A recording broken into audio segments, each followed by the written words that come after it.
لا حول ولا قوة إلا بالله العلي العظيم. الله من الشيطان الرجيم. بسم الله الرحمن الرحيم. الحمد لله رب العالمين بارئ الخلائق أجمعين باعث الأنبياء والمرسلين، والصلاة والسلام والتحية والإكرام على البشير النذير السراج المنير سيدنا ونبينا وشفيعنا إن شاء الله أبي القاسم محمد.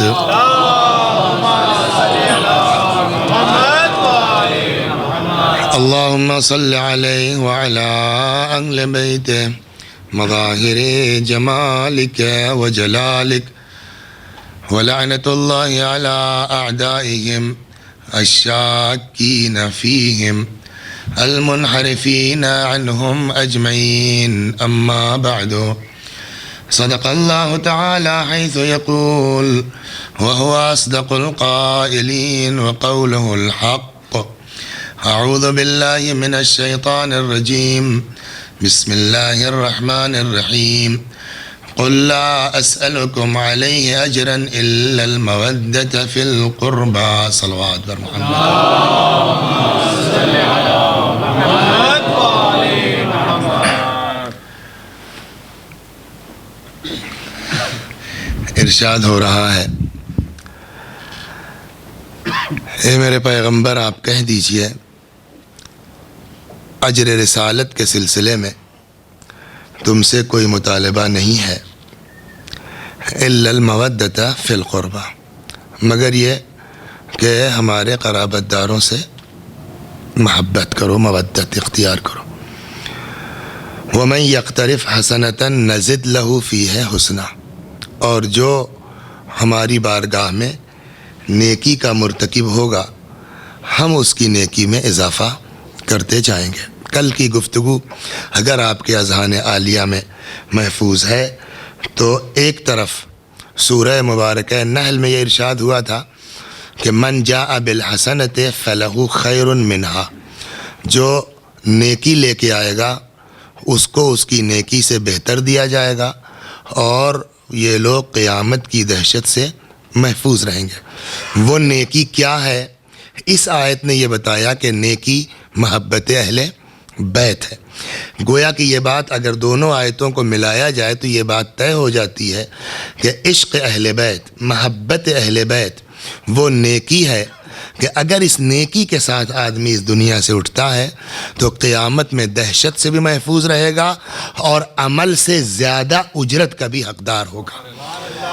اور اس سلسلے میں اور بھی آیتیں ہیں، اگر آپ ساری آیتوں کو یکجا کریں ارشاد ہوتا ہے کہ ہم نے جو اجرت کا مطالبہ کیا ہے، مطلب اس کا ہے کہ اہل بیت سے اس کا کوئی فائدہ نہیں ہے، ان کو اس کی ضرورت. فَهُوَ لَكُمْ، یہ تمہارے فائدے کے لیے ہے. ہم تم سے کوئی اجرت کا مطالبہ نہیں کرتے، محبت کرو نہ کرو یہ تمہارے اختیار کی بات، لیکن محبت کرے گا کون؟ إِلَّا مَنْ شَاءَ اتخذ الى ربہ سبیلا، وہ کہ جو اللہ کی طرف جانے کے لیے راستے کی تلاش میں ہے وہ اس محبت کو اختیار کرے گا.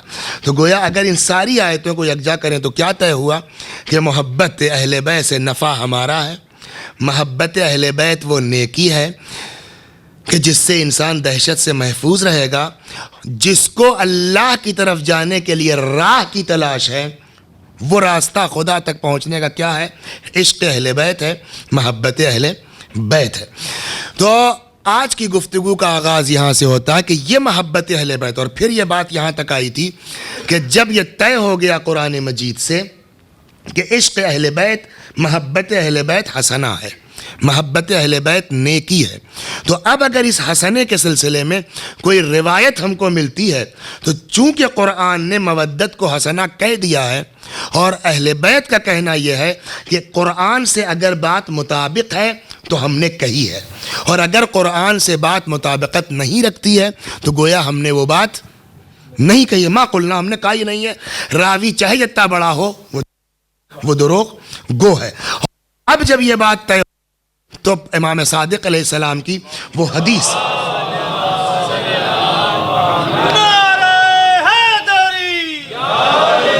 ہم سب کے لیے سمجھنا آسان کہ جہاں امام نے فرمایا حب علی حسنۃ لا یضر معها سیئہ، علی کی محبت وہ نیکی ہے جس کے ہوتے ہوئے کوئی برائی اثر انداز ضرر رساں نہیں ہو سکتی۔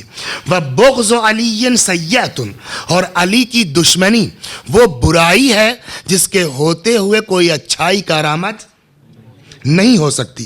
جب اتنا آپ نے سمجھ لیا تو آج اس حدیث کو سمجھنا ہمارے لیے اور آسان ہو جائے گا کہ روایت کہتی ہے لو ابدا ابدن، پیغمبر کی حدیث ہے، لو ابدا ابدن ما قام به نوح فی قومه، اگر کوئی شخص اتنی عبادت کرے جتنی نوح نے تبلیغ کی ہے، ولو مد فی عمرہ، اگر کسی کی عمر کو اتنی طولانی کر دیا جائے کہ حتی حج 1000 مرۃ علی قدمہ، کہ وہ انسان 1000 حج، آدمی پہچانے اہل بیت کیا ہیں، مخصوصاً امیر المؤمنین سلام اللہ علیہ کیا ہیں۔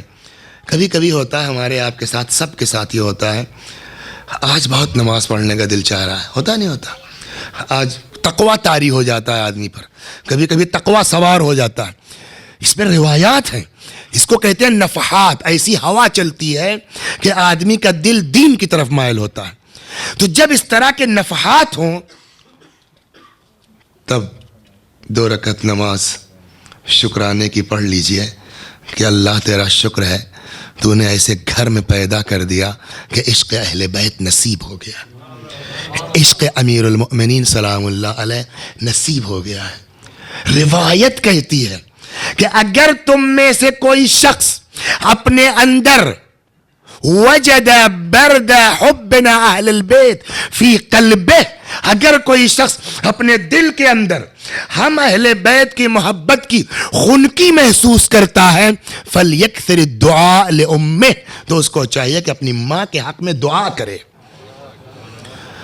لو ابدا عبدا ما قام به نوح فی قومه، اگر کوئی شخص اتنی عبادت کرے جتنی نوح نے تبلیغ کی ہے، اگر کسی کی عمر اتنی طولانی کر دی جائے، حتی حج 1000 مرۃ علی قدمہ، 1000 حج پیدل بجا لائے۔ ایک حج کا ثواب پتہ ہے کیا ہے؟ دیکھیے حج تو کئی قسم کا ہے، ایک حج وہ ہے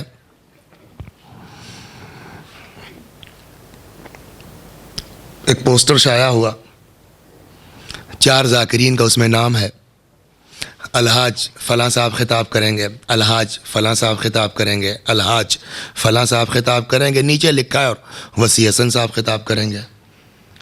تو اب جب پوسٹر دیکھا تو یار سب کے سامنے الحاج لکھا ہوا ہے، حاجی لکھا ہوا ہے یار، اور چلو حج کر کے آتے ہیں تاکہ کم از کم اب آئندہ پوسٹر چھپے تو ہمارے نام کے آگے بھی الحاج لکھ دیا جائے۔ اس حج کی کوئی اوقات ہے؟ اس حج کی کوئی حیثیت ہے؟ جب تک حج نہیں کیا تھا تم نے مسلمان تھے، آپ روایت ہے جب تک حج نہیں کیا تھا وسیع حسن نے تب تک مسلمان تھے، اور اب جو حج کر کے آئے 4 نام شریف حدیثوں میں ہے، نہ یہ کہ صرف کافر ہو گئے، 4 نام ہیں۔ حدیث سناؤں آپ کو، اگر کوئی شخص عمل بجا لاتا ہے غیر خدا کے لیے، لوگوں کو دکھلانے کے لیے، کل کو قیامت میں اس کو 4 ناموں سے پکارا جائے گا، یا کافر، یا غادر، یا خاسر، ایک بھول گئے سلوات پڑھیے محمد، یا فاجر، حبط عملک وبطل اجرک، اے کافر، اے فاجر و بدکار، اے خاسر گھاٹا اٹھانے والے، اے غادر دھوکے باز، اللہ کو دھوکہ دے رہے ہو، حبط عملک وبطل اجرک، تیرا عمل برباد، تیرا اجر باطل، پالنے والے کیوں؟ 2 لاکھ روپے لگا کے گیا ہوں حج کرنے کے لیے اور مرنے کے بعد ہم کو کافر کہا جائے, مشرک کہا جائے, غادر دھوکے باز کہا جائے, جواب کیا ہوگا؟ میرے لیے کب حج کرنے آئے تھے؟ پبلک کے دکھلانے کے لیے گئے تھے, ان سے اجرت مانگو, ہم سے کیوں مانگتے ہو؟ تو اگر عمل خدا کے لیے نہیں ہے تو عمل چاہے جتنا بڑا ہو اس کی کوئی حیثیت؟ کس عمل کی حیثیت ہے؟ جو اللہ کے لیے ہو. اور اگر عمل اللہ کے لیے ہے تو اب روایت سنیے, سنانا کیا سب جانتے ہیں آپ, صرف توجہ دلانا مقصود. اللہ کا کرم ہے, شکر ہے, خدا کا معبود کا لاکھ لاکھ احسان ہے. مجلس حسین علیہ السلام کے صدقے میں کیا کچھ نہیں ہمیں آتا ہے. یہ ہم لوگ بھی بس ایک ثواب کا طریقہ ہے, ورنہ جتنی باتیں ہم پڑھتے ہیں الحمدللہ آپ حضرات جانتے رہتے. اگر کوئی شخص حج کرنے جاتا ہے اللہ کے لیے تو روایت کہتی ہے جب پلٹتا ہے گناہوں سے ایسا پاک ہو چکا ہوتا ہے جیسے ماں کے شکم سے پیدا ہو رہا ہے. حج کا ثواب سمجھ میں آ گیا؟ اب ایک حدیث سن لیجئے. اگر کوئی شخص, چھٹے امام سلام اللہ علیہ فرماتے ہیں, من طاف البیت اسبوعا, جس نے اللہ کے گھر کا طواف کیا 7 مرتبہ, کتب لہ 6000 حسنہ, 6000 نیکی اس کے نام اعمال میں لکھی جائے گی. ومحی عنہ 6000 سیئہ, 6000 برائی اس کے نام اعمال سے مٹائی جائے گی. ورفع لہ 6000 درجہ, 6000 درجات اس کو ترقی عطا کی جائے گی. کس کو؟ من طاف البیت اسبوعا, جو اللہ کے گھر کا طواف کرے 7 مرتبہ. ایک بار کوئی مکے چلا جائے, ایک بار کوئی جا کر کے اللہ کے گھر کا طواف کر لے, 6000 نیکیاں لکھی جائیں گی, 6000 برائی مٹائی جائے گی, 6000 درجات اس کو ترقی عطا کی جائے گی. خلوص دل سے کوئی حج کر کے ایک بار پلٹ کے آ رہا ہے, اللہ اس کو ایسے گناہوں سے پاک کرے گا جیسے ماں کے شکم سے پیدا ہو رہا ہے.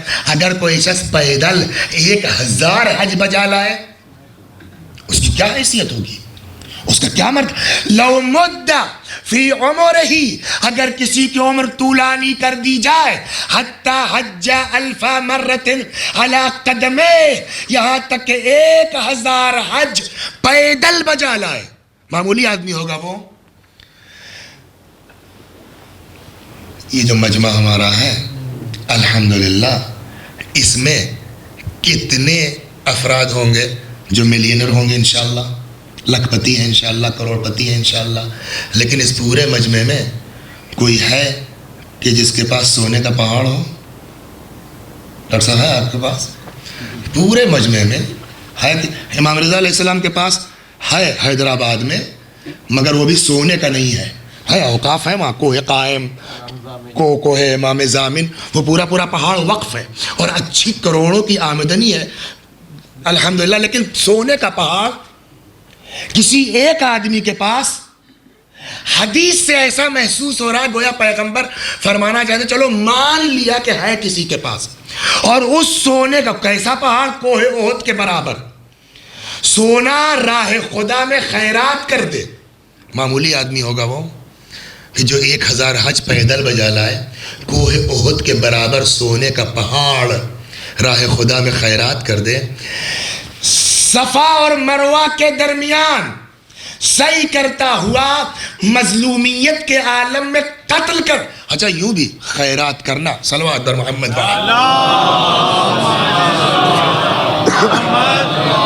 البتہ ہمارے ذہن میں یہ بات ہے کہ کسی دن جو ہے اس کو الگ سے پڑھا جائے گا کہ مومن کی خدمت کرنا, اور خاص کر کے آج کل جو باتیں وہاں کمرے میں بیٹھ کے سنتے ہیں, اس کے بعد اور یہ جذبہ پیدا ہو رہا ہے کہ ایک مجلس اس پر پڑھو کہ مومنین کی مدد کرنا, خدمت کرنا کتنا بڑا ثواب ہے.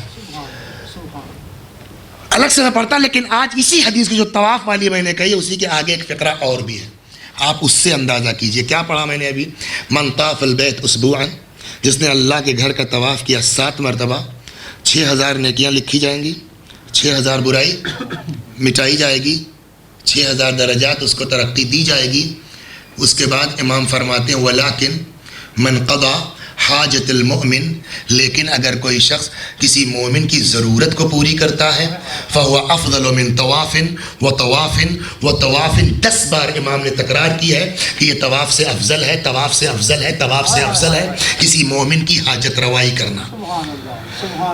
اب یہاں حدیث کیا کہہ رہے کہ اگر کوئی شخص کوہ احد کے برابر سونا راہ خدا میں خیرات کر دے، صفا اور مروہ کے درمیان سعی کرتا ہوا مظلومیت کے عالم میں قتل کر دیا جائے، ان سب کے باوجود خوشبو جو ہوتی ہے، خوشبو اس کی اپنی اوقات ہے، کچھ یہاں سے محسوس ہوگی، ہاں ہے کچھ خوشبو ہے کہ یہاں سے محسوس ہوگی، کچھ یہ ہے کہ وہاں احسان بھائی بیٹھے ہیں وہاں سے محسوس ہوگی۔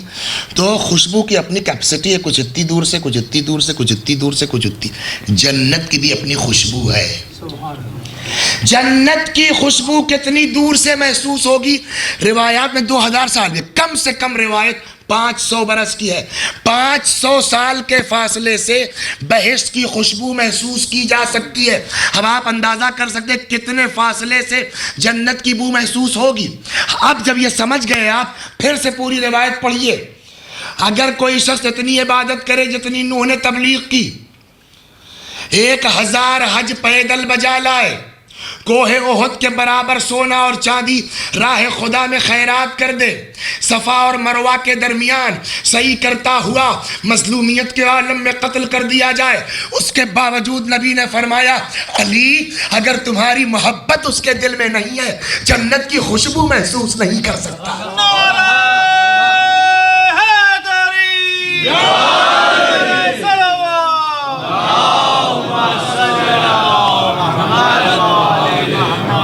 جنت میں جانا دور کی بات ہے، جنت کی بو نہیں محسوس کر سکتا ہے۔ علی کی محبت ایمان ہے۔ اگر عشق علی نہیں ہے، ایک آدمی ہے جو بے دین ہے، ایک سوال ہے کہ آپ علی آدمی ہی تو ہے کہ اللہ ہے؟ آدمی ہے نا کہ علی اللہ ہے؟ آدمی ہے۔ ایک آدمی اتنا اونچا ہو جائے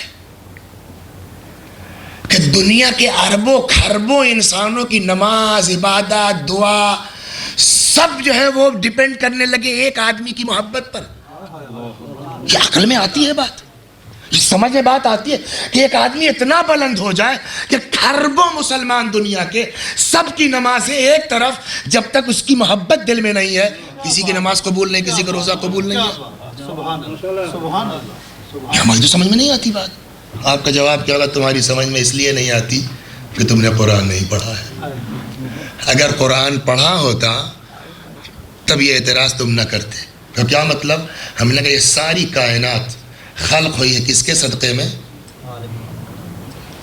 وما لولاک لما خلقت الافلاک، اگر آپ نہ ہوتے اے پیغمبر میں کائنات کو خلق نہ کرتا۔ یہ کون ہے؟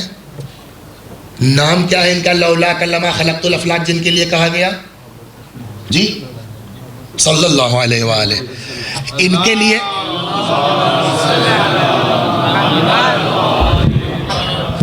ان کے لیے قرآن کیا کہہ رہا ہے؟ وما محمد الا رسول، محمد کچھ نہیں ہے، صرف رسول ہے۔ ما کان محمد ابا احد من رجالکم ولیکن رسول اللہ وخاتم النبیین، محمد تم مردوں میں کسی کے باپ نہیں ہے۔ یہ مردوں کی قید پر توجہ رہے۔ ما کان محمد ابا احد من رجالکم، تم مردوں میں کسی کے باپ نہیں تو ہیں کیا؟ ولیکن رسول اللہ وخاتم النبیین، یہ بس اللہ کے رسول ہیں اور خاتم الانبیاء ہیں۔ کہ صاحب جب اللہ کے رسول اور خاتم الانبیاء ہیں تو یہ طٰہٰ کیا چیز ہے؟ پھر یہ مزمل کیا چیز ہے؟ یہ پھر مدثر کیا چیز ہے؟ ایک طرف آپ ہی کہتے ہیں کہ وما محمد الا رسول، محمد کچھ نہیں فقط رسول ہے، اور پھر آپ کہتے ہیں طٰہٰ، پھر آپ کہتے ہیں مزمل۔ ایک صلوات پڑھیے، میں اس میں گھڑی بھی دیکھ رہا ہوں بار بار نا۔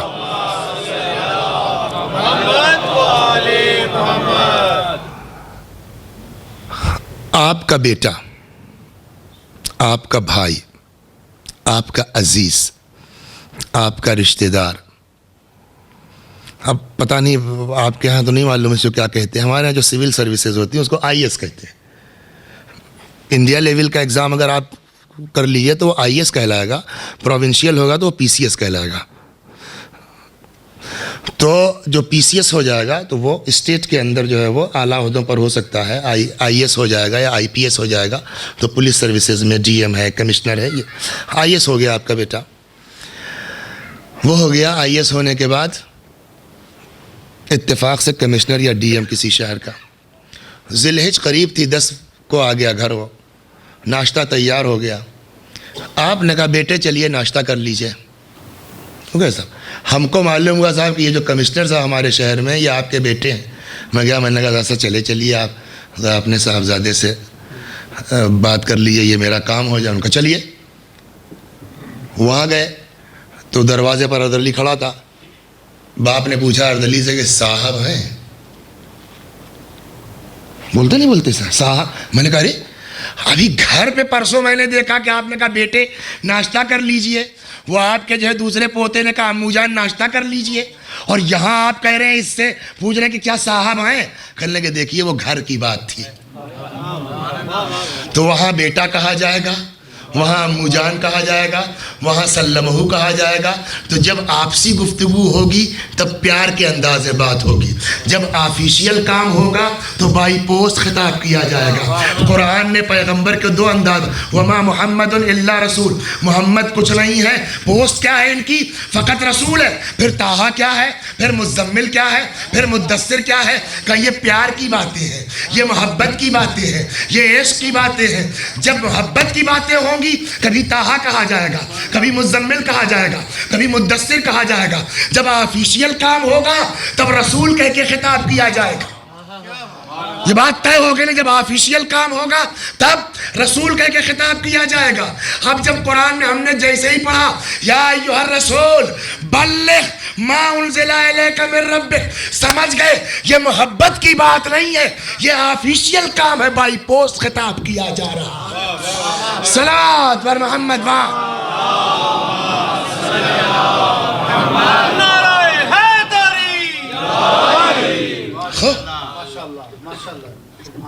تین حصوں میں یہ آیت نازل ہوئی۔ یا ایھا الرسول بلغ ما انزل الیک من ربک، اگر آپ کے اوپر جو نازل کیا گیا اس کو پہنچا دیا، پیغمبر آگے بڑھ گئے۔ پھر جبریل آئے، وَإِن لَمْ تَفْعَلْ فَمَا بَلَّغْتَ رِسَالَتَهُ۔ اب آیت تو نہیں لیکن مطلب یہ نکلتا، دیکھیے ہلکا مت لائٹلی مت لیجیے اس کو، آپ ہلکا مت لیجیے، آپ سمجھ لیجیے وَإِن لَمْ تَفْعَلْ فَمَا بَلَّغْتَ رِسَالَتَهُ، اس کا کیا مطلب نکلا؟ اگر آپ نے یہ نہ کیا تو کوئی کام انجام نہیں دیا۔ اب روایت کہتی جامع الاخبار کے اعتبار سے کہ پیغمبر نے جبرائیل سے کچھ کہا، وہ واپس ہوئے، پھر تیسری بار آئے، تب تک یہ قافلہ غدیر پہنچ چکا تھا۔ اور اب کبھی آپ کیوں ڈرتے ہیں؟ جب آفیشیل کام ہے تو وہ ذمہ دار ہے۔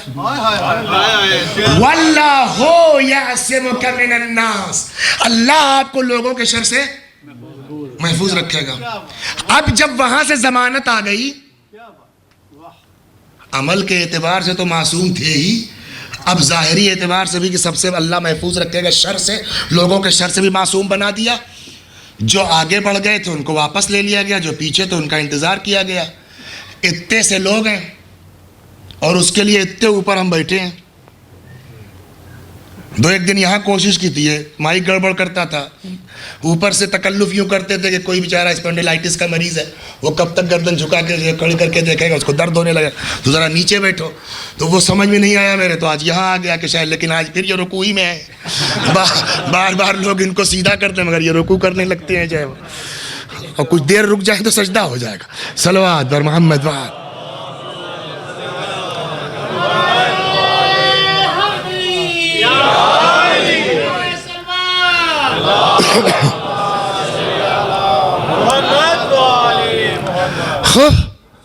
اب جو واپس ان کا انتظار کیا گیا، اب کتنا مجمع تھا غدیر میں؟ 80,000، 1,00,000، 1,20,000، 1,24,000، اس سے بھی زیادہ، 1,00,000 کے سم تھنگ آپ کہہ سکتے ہیں۔ اتنے سے آدمیوں کے لیے اتنے اوپر بیٹھے ہیں، 1,00,000 مجمع کے لیے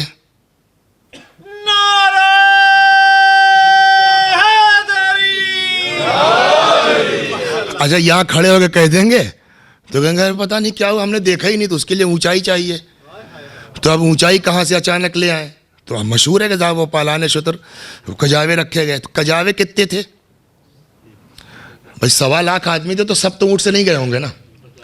کچھ تو گھوڑوں سے گئے ہوں گے، کچھ خچروں سے گئے ہوں گے، کچھ گدھوں سے گئے، کچھ بیچارے غریب آدمی پیدل گئے ہوں گے نزدیک والے.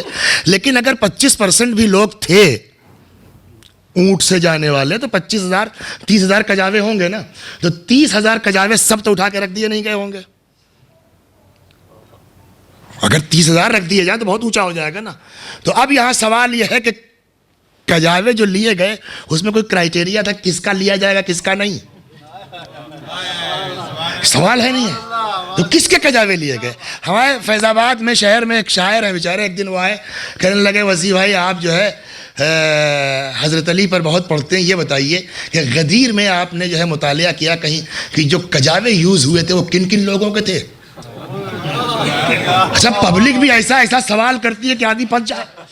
میں نے کہا ہر بات تو تمہاری ٹھیک ہے مگر بھیا نہیں جانتا ہوں یہ کہنا زیادہ آسان ہے بنسبت غلط بیان کرنے کے. یہ زیادہ سکون ہے. لا ادری کہہ دیا کافی ہے. میں نے کہا بھیا مجھ کو تو نہیں معلوم. تو کہنے لگا یا تو آپ بتائیے کس کے کجاوے تھے یا میرا شعر مان لیجئے آپ. اچھا شعراء کی بھی قسمیں ہیں. قرآن سے سنیے، آپ کو شعراء کے خلاف بھی قرآن ہے. الشعراء یتبعہم الغاوون، شعراء ان کی پیروی گمراہ کرتے ہیں، ان کے پیچھے گمراہ لوگ پھرتے ہیں. الم تروا انہم فی کل واد یہیمون، نہیں دیکھتے ان شعراء کو جدھر سینگ سماتی ہے ادھر اونگا بونگا جو دل چاہتا بکتے ہیں.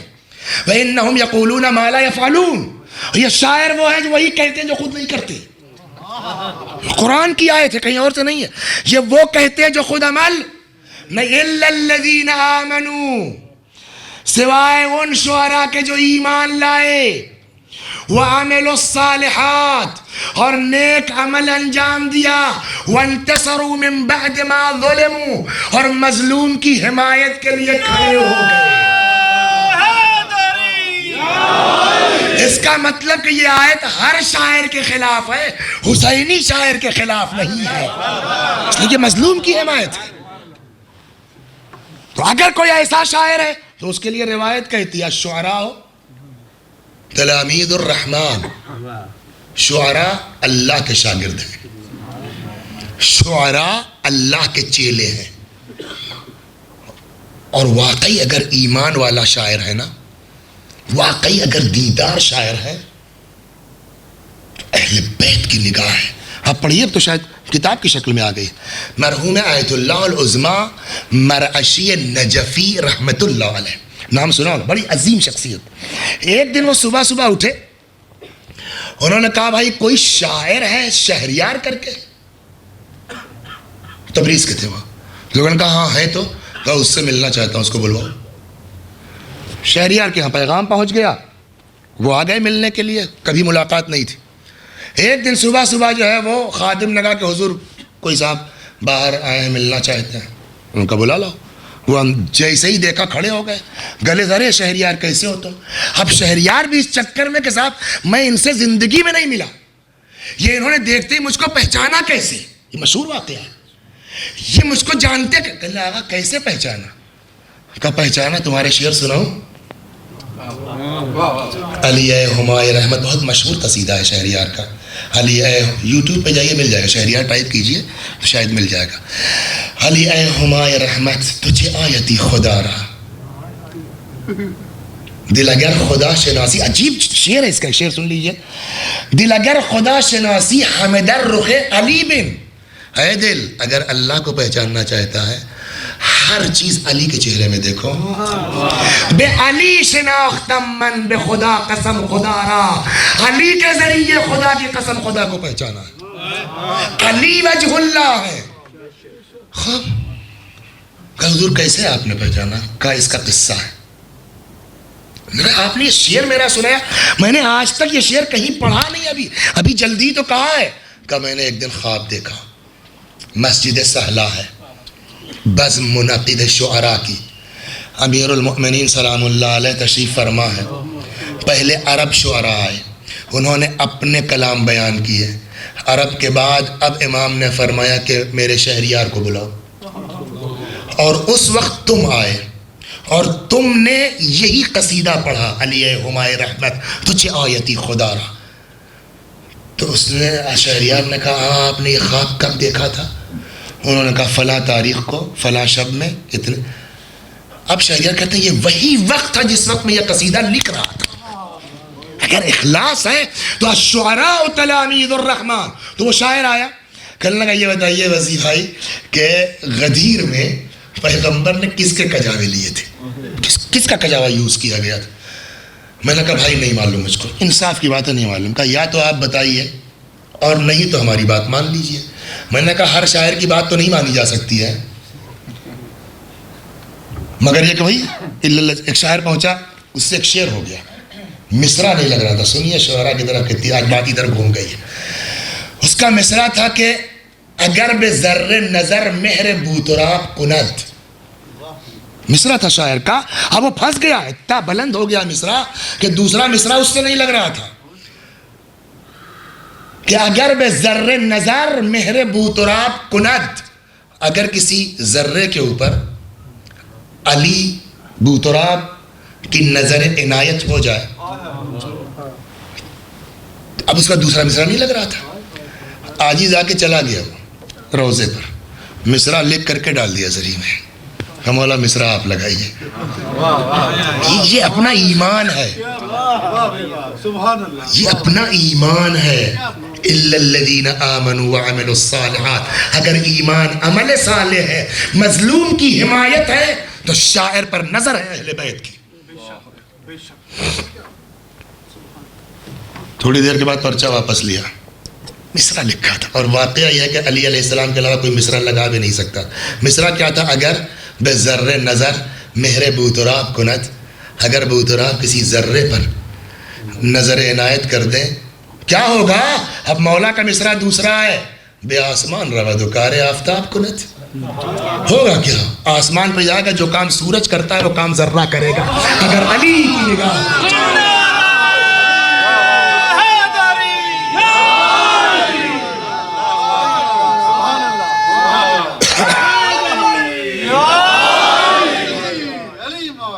تو اب اس آدمی نے پوچھا کہ آپ بتائیے کجاوے کس کے استعمال ہوئے تھے؟ تو ہم نے بڑی شرافت سے کہہ دیا کہ بھیا مجھ کو نہیں معلوم. اس لیے کہ اہل بیت کے تئیں گڑھنا، اپنی جیب سے بیان کرنا، اس سے بڑا کوئی جرم نہیں ہے، اس سے بڑا کوئی گناہ نہیں ہے. ہم اس کو نہیں معلوم. کہا جب نہیں معلوم تو میرا شعر ہے، آپ اسے قبول کیجئے. میں نے کہا یار پہلے سناؤ گے، قبول کرنے کے لائق ہوگا تب قبول کریں گے کہ ہر آؤں کی بات قبول کر لیں گے. اب وہ آدمی شعر کہتا ہے یہ آپ کے اوپر، آپ چاہے اس کو قبول کیجئے چاہے قبول نہ کیجئے. مجھ سے نہ پوچھے کہ میں نے قبول کیا کہ نہیں کیا. پڑھنے سے تو اندازہ لگا ہی سکتے ہیں کہ قبول کیا ہو یا نہ کیا ہو، اچھا بہرحال لگا. اب وہ شعر کہتا ہے کہ جن پہ تھا شک نبی کو، چلے جائیں نہ کہیں، رکھوا لیے تھے ان کے کجاوے غدیر میں.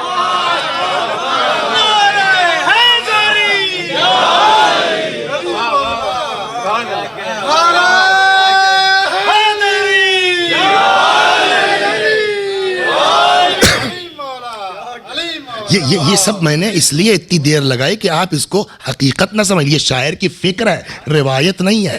یہ اس لیے میں نے اتنا پھیٹا اس کو کہ کہیں ایسا نہ کہ غلط میسج میری تقریر سے چلا جائے. یہ شاعر کی فکر ہے، شاعر جانے، اس کا کام جانے. لیکن بات اچھی لگی تو میں نے. اب ممبر تیار ہو گیا، پیغمبر تشریف لائے ممبر پر، خطبہ ارشاد فرمایا بہت قریب ہے وہ وقت کہ ان ادعا فاجاب، مجھے داعی اجل آواز دے اور میں اس کی آواز پر لبیک کہوں. اور اسی میں یہ حدیث بھی انی تارک فیکم مستقلا، ایک پورا خطبہ. اس کے بعد ایک سوال ہے، الست اولی بکم من انفسکم، کیا میں تمہارے نفسوں پر تم سے زیادہ حق تصرف نہیں رکھتا؟ بھائی اسی کو سن لیجیے، مجلس ختم کر دیں. کیا مطلب ہوا اس کا؟ شیعہ گھر میں پیدا ہونے سے شیعہ نہیں ہوتا، مسلمان گھر میں پیدا ہونے سے مسلمان نہیں ہوتا، رضا تقی نقی جعفر نام رکھ لینے سے آدمی مسلمان اور شیعہ نہیں ہوتا، جب تک ہمارے اندر وہ صفات پیدا نہ ہو جائیں جو دین چاہتا ہے، جو مذہب چاہتا ہے، جو اسلام چاہتا ہے، جو اہل بیت چاہتے ہیں۔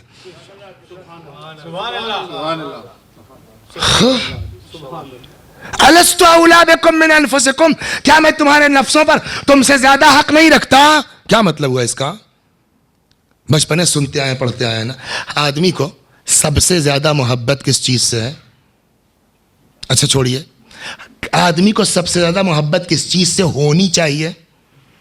کہا جو دائمی ہو، جو ہمیشہ رہنے والی ہو۔ عقل یہی کہتی ہے نا، جو باقی رہنے والی ہو اس سے محبت کرو، فنا ہو جانے والی چیزوں سے فائدہ کیا؟ ابراہیم نے بھی یہی درس دیا کہ انی لا احب الآفلین، ہم ڈوبنے والوں سے محبت نہیں کرتے، ابراہیم نے یہی کہا نا۔ اور یہ ابراہیم کون ہے؟ یہ ابراہیم وہ ہیں جن کے لیے قرآن نے کہا ان من شیعتہ لابراہیم، ان کے شیعوں میں سے ابراہیم بھی ہے۔ خوب، تو باقی رہنے والی کون سی چیز ہے؟ قرآن سے پوچھئے، قرآن نے کہا والآخرۃ خیر وابقی، آخرت باقی رہنے والی ہے، آخرت بہتر ہے۔ تو عقل کیا کہتی ہے؟ کس سے محبت ہم کو ہونی چاہیے؟ آخرت سے، وہ دائمی بھی ہے، خیر بھی ہے۔ لیکن ہمارے ساتھ کیا ہو رہا ہے؟ بہشت، ایک بالش زمین کے لیے ہم جنت کا سودا کر لیتے ہیں۔ یہ جو ہم نے اپنے بھائی کا ایک کمرہ دبا لیا ہے، یہ پتہ ہے اس کی قیمت ہم نے کیا ادا کی ہے؟ بہشت، جنت بیچ کر کے ایک بالش زمین اپنے بھائی کی ہم نے غصب کی ہے۔ تو ہم کو محبت ہونی چاہیے تھی سب سے زیادہ بہشت سے، ہم کو محبت کس سے ہوئی؟ ختم ہو جانے والے 2 فٹ کے کمرے سے۔ تو سب سے آخرت سے بھی زیادہ محبت کس سے ہوئی؟ ایک بالش زمین سے۔ اللہ کی لاٹھی میں آواز نہیں ہوتی۔ ایک لڑکا تھا، گردہ فیل ہو گیا، اب کیا کریں؟ کہ چینج کروا دو، پیسے کہ وہی جو کمرہ غصب کیا ہے، وہی جو زمین غصب کی ہے بیچ دو۔ جنت بیچ کر کے زمین غصب کی تھی، بنائی تھی۔ اب جب اولاد کی بات آئی تو زمین بیچ کر کے اولاد کا علاج کیا، چلیے الحمدللہ ٹھیک ہو گیا۔ اب یہ جنت سے ہی بڑھ کر کے بیٹا ہے نا، بلکہ جب ہم پڑھ رہے کسی نے کہا بھی تھا اولاد، ہاں تو ٹھیک ہے، اولاد والی بات غلط نہیں ہے، لیکن یہ ہمارے آپ کا نظریہ ہے۔ آج پتہ نہیں کیوں بات شعر کی طرف جا رہی ہے، شعر ویر میں زیادہ پڑھتا نہیں ہوں، لیکن پھر ایک شعر یاد آ گیا، اولاد بے شک، لیکن کسی شاعر نے بڑی اچھی بات کی امام حسین سلام اللہ علیہ کے لیے، اکبر سا محلقہ ہو، اولاد ہے نا، اکبر سا محلقہ ہو یا عباس سا جری، تجھ کو سبھی عزیز تھے لیکن خدا کے بعد۔ اللہ اصل چیز ہے، وہ جو تو سب سے زیادہ محبت ہم کو ہونی چاہیے تھی بہشت سے، آخرت سے۔ آخرت بیچ کر کے زمین بنائی، اس کا مطلب اس سے بھی زیادہ محبت ہم کو زمین سے۔ زمین بیچ کر کے اولاد بچائی، اس کا مطلب اس سے بھی زیادہ ہم کو محبت۔ اولاد سے تو سب سے زیادہ محبت اولاد سے ہوئی۔ چلے جا رہے ہیں باپ اور بیٹے دونوں، سامنے سے پتھر آیا، فطرت کیا ہے؟ پتھر دیکھا، گردن جلدی سے نیچے کر لی، بغیر یہ سوچے ہوئے کہ پیچھے بیٹے کو لگ جائے گی جس کو میں نے زمین بیچ کے بچایا ہے، پیچھے بیٹے کو لگے گی کہ باپ کو لگے گی۔ یعنی اس کا مطلب کیا ہوا کہ وہ بیٹا جس کو زمین بیچ کے بچایا تھا وہ بھی ہمارے نفس سے بڑھ کے نہیں ہے۔ جب اپنے اوپر بات آ جائے گی، یہ بس کربلا کی خصوصیت ہے کہ حسین کے سامنے زہیر و سعید کھڑے ہو گئے، اگر کوئی تیر ادھر سے جا رہا ہے تو بڑھ کے اپنا سینہ لگا دیتے کہ میرے سینے پہ آ جائے، میرا مولا بچہ ہے، یہ اور کہیں نہیں ملے گا۔ تو سب سے زیادہ محبت کس سے ہوئی؟ اولاد سے بھی زیادہ انسان کو اپنے نفس سے۔ نہ مال کچھ ہے، نہ دولت کچھ ہے، حتیٰ کہ نہ اولاد کچھ ہے، جو کچھ ہے ہم ہیں۔ یہ خود غرض انسان، اس کو اپنے کے علاوہ کسی سے نہیں ہے۔ پیغمبر اس بات کو سمجھتے تھے شاید، اسی لیے رسول اللہ نے غدیر میں نہیں پوچھا مال اور میں، دولت اور میں، اولاد اور میں، نہیں، الست اولی بکم من انفسکم۔ جب تمہارا اور میرا معاملہ آ جائے تو تمہارے نفس سے بڑھ کے میں ہوں کہ نہیں ہوں۔ اور جب پبلک نے اقرار کر لیا، قالوا بلا یا رسول اللہ، ہاں بے شک